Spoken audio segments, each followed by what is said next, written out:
Scheana has all but confirmed that Jessi and Marciano were having an affair, like he alleged in that last episode of Secret Lives of Mormon Wives Season 2 on Scheana's podcast. She discussed that night out, the one where Jessi and Marciano were rumored to be kissing at TomTom, and Jessi was like, why would I ever do that in public? That's crazy. Well, Scheana says, no, I did not see kissing, but there was some very heavy flirting. But as you can probably gather, Marciano's like that with everybody. So then Scheana, Brock, and Marciano go back to Jessi's hotel because she was staying in West Hollywood and they'd been bar hopping in Hollywood. They're hanging out at her hotel. And then it's like 3 a.m. Scheana's like, we gotta go. We got a yoga event tomorrow. And so Scheana and Brock walk out of the hotel expecting Marciano to follow, but he's staying in the room. And they're like, what's going on? And eventually, though, he does come, join back up with them and head back to Scheana and Brock's house where he was staying. When he gets back there, he says to them, I'm going to go back over to Jessi's hotel. And apparently Brock was like, don't you dare, she's married. And Scheana was like, make sure to text her and ask if Jordan is okay with you going back there.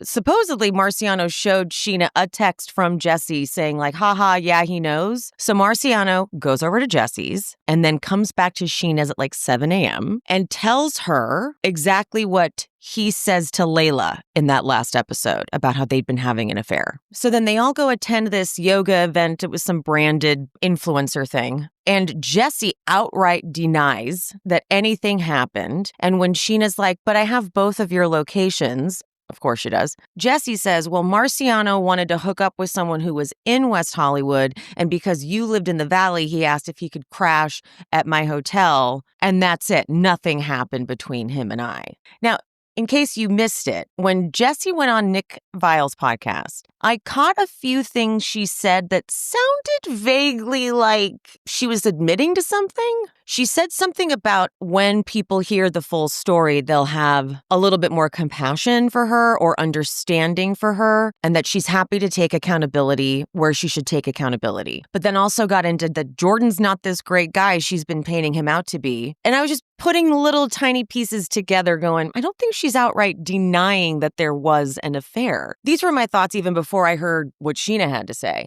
Now, putting that together with what Scheana had to say, I've never been more grateful that Scheana is all up in everybody's business and now doesn't have like a show contract to keep her quiet. Hulu and the producers of Secret Lives of Mormon Wives are like, damn it, we don't have a gag order on Scheana. Scheana's just in the mix all the time and has everyone's locations. This really works out for us. There are a lot of good showdowns in Secret Lives Season 2. This episode, episode 5, you get Michaela and Whitney, Jen and Jessi, both epic.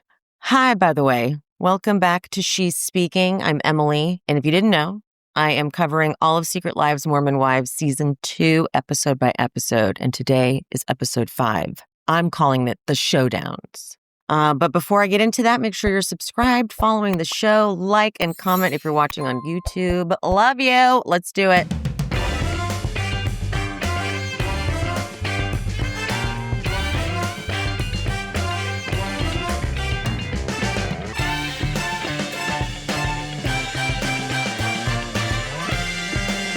Okay, we pick up on there wasn't a truth box. What was it called? The Confessions, which is a truth box. And Taylor, when they all gasp when Taylor reads out, I think Jen is fake. The drama, the pearls were clutched. Oh my God. No one cops to it, but Taylor is spot on with her prediction that it wasn't even Jessi or Demi, but someone that they've brainwashed into hating Jen. Whitney invites everyone to her baby shower shamelessly. And they're like, okay, thanks. Yeah, cool. She's like, okay, no. She's smart because she's only, the more I've heard from the cast now that they've been doing interviews and things, when Michaela and, actually, no, it was Macy. When Macy and Taylor were on Nick Viall, Macy was like, you know, a lot of conversations had already happened off camera. And we were basically having them like they were the first time on camera with Whitney. Like when Macy's like, do you have any regrets about not going to like my event or anything? And Whitney's like, I just don't even know what regret is. Apparently, they actually had that conversation already off camera where Whitney looked up the definition of regret while they were on the phone. So Whitney is absolutely doing a lot of this shit for cameras. Michaela did say something about that too. Michaela said that she had multiple conversations with her. Oh yeah, it was basically, I think all of them across the board are like, we didn't really even hear from Whitney until we were about to start filming season 2, because she was like, I kind of want to go back, and knew she had to try to get back in the group. So it felt not genuine. But I also want to point out, unlike maybe like Bravo shows where the gap in between filming and then the next year or the next season is usually like about a year, if not more. I feel like on Secret Lives of Mormon Wives, they have no turnaround time. I feel like they film season 2 and immediately film season 3. So I don't know how much time Whitney would have had to reach out when they weren't like about to start filming again, because there wasn't a huge gap in between, which is what makes this show so crazy and so well produced, I must say. I think it must be easier. Like, Bravo is a network at the end of the day. So they have like channels that run episodes of shows and have programming where ads are bought and purchased for these shows and whatever. So I think that that's the reason why Bravo in particular can't turn around as fast or like kind of do it whenever they want. Because with Hulu, they release it on Hulu. It's a streaming thing. It doesn't get in the way of any other programming. So I wonder if that's why like they have to schedule and map out the way they do on Bravo, which feels like forever. But I'm thinking they don't have to, they have to, Bravo has to think about programming, as where Hulu, they don't. So it's a treat for us because they're like, we can just do whatever. We can start filming tomorrow. We don't have we're not going to get in the way of Summer House airing, because they also like to have certain shows airing at the same time. It feels like, Anyway, why'd I go on that rant? I don't know. Okay, outside of the party, Jen is crying, and the only one comforting Jen is Whitney and Miranda. I really like Miranda, if I haven't made that clear. Okay. Speaking of Whitney and Miranda, they go shopping, and this is another moment where I was like, it's just great production, great producing, great job. They're like, we got to get something in there, and the cast won't film with Whitney right now, so Miranda needs a friend. So while they're shopping, Whitney's like, I was thinking, here's another good way for me to try to get in the group. I want to plan a surprise for Macy at the pickleball event that she's hosting. So she makes a group chat without Macy and texts everyone like, hey guys, I wanted to plan something. And they all leave it on red. But this is what makes kind of funny TV. Her having a sense of humor about it and laughing that no one's responding. And Miranda's like, I'll say something. And they're like, that's it. That's it. That's good TV. Let's talk about good TV. Taylor goes over to her mom's. Her sister is there. I think I can only handle scenes with Taylor's family as long as Taylor's sister Bryn is there, because she's the voice of reason. So Taylor had just posted that TikTok with Dakota cleaning. I remember this. I remember that TikTok because I remember being like, I thought you guys broke up. I don't have the energy for this, Taylor. Don't do this, okay? And Taylor's like, it's just a TikTok. It's not that deep. I'm like, here we go. We're back to high school. Back to that high school level maturity. And Taylor's, or her sister's like, yeah, but those TikToks make it seem like you're back together. I never said that, okay? It shows that he's trying to clean and do my floors as he should be. And she really thinks she's being all big and bad. And she's like, and evolved. She's like, we're not living together, or we're not going on dates. And Bryn's like, but you're still having sex? Yeah, but that doesn't change anything. Uh-huh. Uh-huh. I remember that. I remember thinking like, because I don't know if it's here, but she says that Dakota's like, you're like the dude in this situation because like you just like don't have any feelings. Sure. Totally.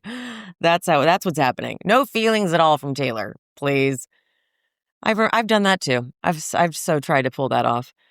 Bryn finally says it to her perfect. She says, what would you tell your daughter? And it kind of gags Taylor. She's like, I would tell her that I understand that she should respect herself more. Like she's like, I hear it. All right, I hear it. But they're all like children raising children. when it comes to their own, they're great at telling other people what to do, but when it comes to their own stuff, although I don't think Taylor does too much of that. Taylor's not really doling out advice. That's a good thing about her. All right, moving on. Michaela has been posting about Whitney a lot. Now, it does feel excessive. It felt excessive even when Michaela was doing it. Like, I was like, damn, okay. One of them is like, I haven't been getting enough attention from my friends lately, so I thought I would try setting boundaries and move away too. Okay. So Whitney calls Macy and is like, why are you in one of the TikToks with Michaela? And Macy's like, yeah, I'm in it, but I genuinely don't know what they're going to say in the caption. I didn't even think it was about you, which is hilarious. Like that would freak me out. Let's go with that. Let's go with Macy thinking like I had no idea what it was going to be. Once you saw what it was, maybe you should have let Michaela know, like, heads up next time. Heads up if I'm going to be a part of it. Because, come on. Right? So I don't really know if I believe, though, that she didn't know. Right? Okay, Jessi and Demi do Pilates. And right before Pilates, Zach had called Demi because he's confused about what Jen told him versus what they're saying.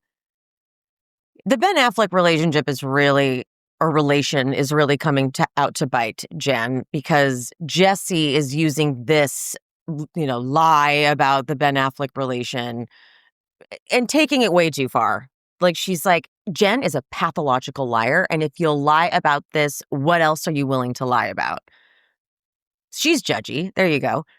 But then Jessi also says in the same breath, which shows she's very aware of the audience. She says, I don't want it to appear like I'm turning on Jen after I was on her side last year. That's what I think I don't like about Jessi. I feel like she's not true to herself and is just trying to adapt to what she thinks the fans will like. It's a very big platform, so I guess I can understand being a little nervous about it, but I think that's what I can't get a read on what she really genuinely feels, and it feels like she's pandering a bit or like not, you know what I'm trying to say. You get it. Let's move on. Jen and Zach, they have a scene filming like in their kitchen. And he's like, are you sure you even want to be a part of Mom Talk? You got me, you got the kids, like your life is fine. And Jen goes, I think being a part of Mom Talk is a huge responsibility because as a group, we're trying to influence the world. Zach reads him down pretty good here. He goes, but what are you guys trying to influence? And Jen goes, we're trying to empower women. And Zach says, but you guys all just shit on each other. All right, now the big showdown. Jessi and Jen, they meet up at this dessert place. Jessi was actually supposed to do Jen's hair and is so relieved that actually instead they're just doing a scene filming together because that was going to be real awkward. In the car on the way there, Jen says the line, I was raised in the hood, and then catch me outside, how about that? Which is really not proving any point about being raised in a hood. In a hood. In one of the hoods. In the hood. And Zach's like, you were born in Provo, Utah, so calm down. And she says, born in Provo and raised in the hood. I don't want to say, I don't know. Are there? But that reference, catch me outside, how about dat, is like, if you don't know what that is, because it's such a dated reference at this point, this was some young woman who went on Dr. Phil because she had a bad attitude and was white. It's just a really weird thing to flex with. Anyway, so Jen arrives and she says, first off, I just want to take accountability. I know I suck at confrontation and I know I can come off as two-faced, which I totally get. But first off, I generally want to ask you, when have I intentionally tried to hurt you in our friendship? And Jess goes, oh, what are you talking about? And Jen says, you continue to bash me in my relationship. Honestly, it makes me question your character. Yes, get her with that bitch. And Jess says, oh, yeah, I think we definitely need to talk because you're the liar here. Jen is very adamant that she did not know there would be a male stripper / performer. It's not on Jen. Like, none of this is on Jen. Jen didn't do the weird thing. Demi and Jessi did, and their husbands. They did the weird thing. And so even if they had told her, in theory, this is like an idea that, sure, yeah, we'll be dancing and stuff, but Jen didn't know she would be the one they were dancing on and for. It was all kinds of wrong. So this technicality of like what she knew and what she didn't know is so irrelevant to me from Jessi and Demi. They're like, well, she knew these specifics and she was all on board. It doesn't matter. It was weird. You should have told Zach. It was just weird. So like them trying to find these very specific details that were already ironed out as if like what they did wasn't a flop and shady and crazy, whatever. But anyway, so Jess is like, you said that you and Zach were going to Chippendales yourselves, meaning you'd be okay with the situation. Now I'm like, no, hold on. Did Jen really say? I can actually see Jen trying to like shut Jessi and Demi up because, they were like, well, if you can't go to Chippendales, then your husband is bad or something. And so I could hear Jen trying just to like shut him up and say, yeah, we're going to go to Chippendales together. Which, why the fuck would you go with your husband? You don't go to Chippendales with your married spouse just for like a field trip. That's not what Chippendales is for. You know what I mean?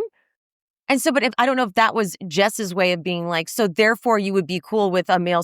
Again, sitting in an audience and watching Chippendales performance, different story than sitting in the one and only chair in a house full of 25 people and getting danced on. Very different. Alrighty. Jen says what she told me was lighthearted. What actually happened was disrespectful. Okay. Jess's interview. She says the Chippendales thing was all in good fun, and considering what Jen had shared with us about Zach's progress in therapy, we thought this was all going to be safe territory, not something that would upset him. Now, let me say that if this is something they're working on in therapy, why would you make a whole prank about it? And I think someone was on, I don't remember if it was on YouTube or maybe it was just on social media, but someone commented and said, what exactly makes it a prank anyway? What about it is even a prank? Like a prank is not what you're like you're not aware of a prank happening. A prank is when something's going on, people are pretending it's real, and then they're like, haha, just kidding. And you're like, oh, haha. But this wasn't a prank. So they keep calling it a prank. And even I was calling it a prank because they were calling it a prank. But it's not a prank. It's not a prank. It's just weird.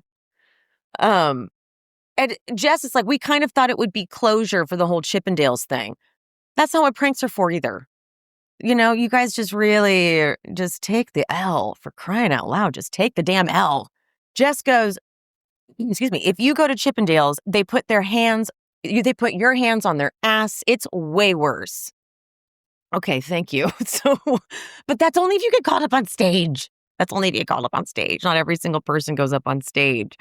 And Jess goes, if you guys lie about being related to a celebrity, it makes me question your character. Jen's eyes get so big. She goes, I lied? I lied? Jen goes, all that's been told to me literally since the day I met them. And then Jess goes, then you and Zach have a miscommunication problem because he said, I don't know where Jen came up with this. I've been telling her to stop talking about it. Ew. That feels so gross for all of them. For all of them. Jen goes, you told them I gave consent for your husband to rub his little dick on me?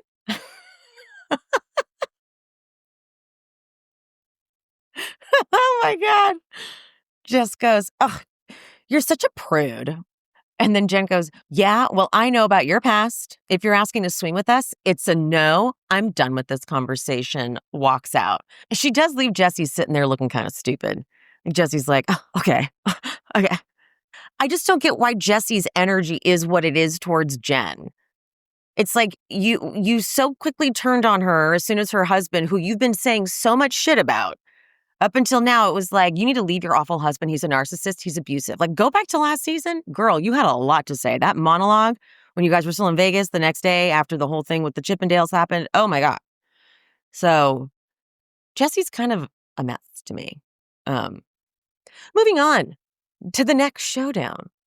Macy drives Michaela to meet up with Whitney, but she like surprises her. She's like, you don't know what we're doing, but surprise, you're going to go talk to Whitney. Now, again, Michaela, I know I mentioned this already, but Michaela says that she's had conversations at this point already with Whitney off camera, allegedly. But this interaction, it kind of changes things, because when I first watched it and experienced it, I was like, Michaela, you're a mess. You're kind of all over the place. Like, just tell her what's going on. But Michaela's saying that she's had these conversations. Let's go through the dialogue, shall we? Because, I like to do that. Michaela says, though, before they get into the actual showdown, Michaela says the reason for the fallout with Whitney is she was leaving her out of the friend group and made it seem like she was doing it to herself. So I guess they were friends before filming or whatever. And then I'm guessing Michaela felt like Whitney was trying to not film enough with Michaela, or like kind of just pushed her out. I could see Whitney being that friend that like is kind of mean to you, but isn't too mean that you're like, are you mad at me? Or if you do ask, are you mad at me? They're like, no, why? No, I'm not mad. I could see Whitney doing that kind of psychological warfare for sure. Like thinking about last season, I could see that happening. So Michaela was probably getting a little bit of that treatment. I'm going to go with that. That's what I like. I'm going to go with that. And then she goes, and she showed up to my birthday party just to talk to Macy. I guess that's true. I guess she did. But she did try to give you a gift, Michaela. She did. She tried to give it to you, put it on the table, and you were like, thanks, go away. So, I don't know. All right. Whitney. She says, and they have the rule about Macy's like, call me, don't mute it. I'll mute my side so that, you can't hear me, but don't mute it. But then what does Macy or Michaela do? She mutes it. She mutes her whole side. Okay, so Whit says, can we dive more into what's been bothering you about me? Michaela says, yeah, I mean, I honestly don't really care to say much more. I wanted to know why you wanted to have this conversation. I really don't care to put energy into it. So if you feel like something's bothering you, I'd love to know. Bitch laid down the line. She's like, I'm just here because you wanted to film a scene. That's what that translates to. I'm just here because you wanted to have some fucking scene. I'm not going to give you anything. How about that? And Whit says, I care about you and I want to know what we can do to move past this. And Kayla says, I don't care to have the friendship. I didn't want to have this conversation. Why did you want to have this conversation? Whitney says, because I want to move past this, Michaela. Then move past it. Oh, shit. Whit says, it's hard to, this is kind of fair. She says, it's hard to move past it when every time I open the internet, which is funny, somebody's making daily explicit videos about me. Michaela says, well, then don't look at my stuff. I don't follow you. Oh, what a burn. What a burn. Like, bitch, I don't even look at your content. I don't even know what you're doing online. You can do whatever the hell you want. I don't care. Because, like, I literally don't even look at your shit. Okay? And Whitney's like, it's on my For You page. It just pops up. And Michaela says, well, not everything's about you. Whitney goes, you're the one making it about me. And Michaela goes, you're so delusional and you think everyone's always coming for you. I'm like, Michaela, it's literally directed at Whitney. Whitney's like, you're very explicit about how you feel about me online. If I want to make videos about you, I can do that because you're not my friend. This is where I was like, okay, I feel like Michaela is being a little bit savage and immature. And you know what I mean? I feel that way. I do. And so then Whitney goes, okay, so you're not my friend, but you can blatantly harass me on the internet. No one's harassing you on the internet. I feel like it's harassment. If you feel like that, then come up to me and tell me. I'm like, girl, that is literally what Whitney is doing right now. She's like, this is why I'm here. But then Kayla's like, don't just get mad at Macy every single time and put her in the middle.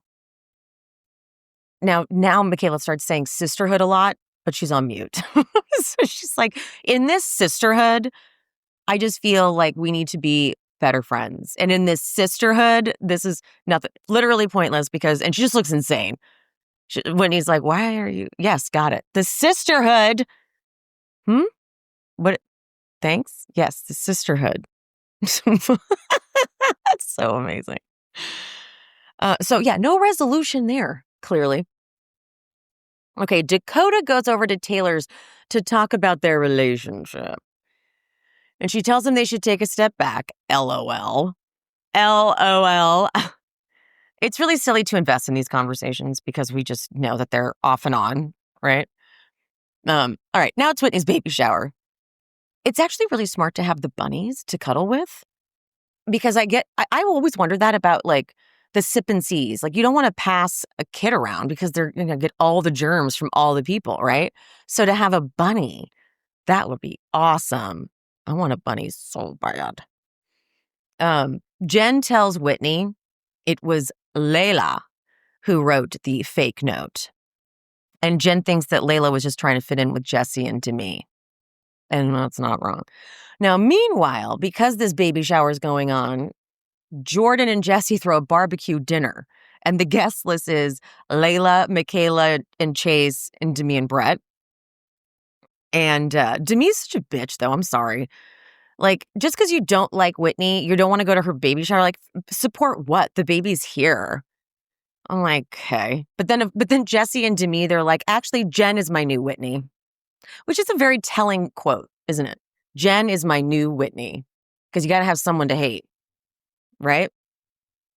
In Jess's interview, she goes, I did tell Jen in confidence that my ex and I tried swinging. So she showed me that she's willing to throw daggers when she feels backed into a corner.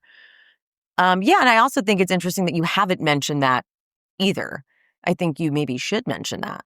Like, Jessi's not opening up a lot at all. She's really just focusing on everyone else's dramas. A lot. Very much so. All right, but back at the shower, Jen is telling her side of things with the Michaela and, the Jessi showdown. Their names are so hard to keep track of. I'm sorry. Taylor's like, wait, what's your problem with Demi? And Jen says, well, there was a situation in Italy. She was playing Truth or Dare with a bunch of single men. And Taylor goes, did she kiss them? And Jen goes, one of them kissed her on the cheek. Now, I really thought that this would make them all be like, oh, well, that's nothing. But instead they look like, oh, my God. Oh, scandal. It's so tame. Taylor has beef with Demi because let's remember last season when Demi got busted for calling her trashy. And Taylor's like, what about me's trashy? And she's like, well, like some stuff that you did, like the swinging thing. She's like, okay, yeah, got that. What else? Got her. And then Taylor goes, well, did you ask her about the confession Macy got about her husband? Dun, dun, dun. Dun, dun, dun. But Demi and Jessi, they know something's coming from, like, we're going to the girls' trip. Demi thinks she can fight back. So she's like, let's go, bitches. I will say she does handle the, I'm sorry, I'm saying so much today. God, Emily, stop it. I'm going to work on it. I promise. But Demi, I think she handles the cheating confession rumor thing quite well until Brett handles it the way he does. So we'll cover that next time. Okay. All right. That wraps up episode 5, The Showdowns. Okay, I'll see you next time. Bye. Thanks for tuning in to She's Speaking with Emily Hanks. This show is produced, hosted, and edited by me, Emily, and brought to you in partnership with Cloud 10 Media. If you are looking for bonus content, check out the Patreon. The link is in the description. To show some support, you can hit that subscribe button and turn on notifications so you never miss an episode. Another free way to support the pod, please rate and/or review on whatever platform you listen. It's free, and it helps the algorithm or something. You can also head to buymeacoffee.com/shespeaks and buy me a coffee or two. Make sure you're following me on all social medias. I am She's Speaking with Emily Hanks across all platforms: Threads, TikTok, Instagram, Facebook. That's it. Thank you guys. See you soon.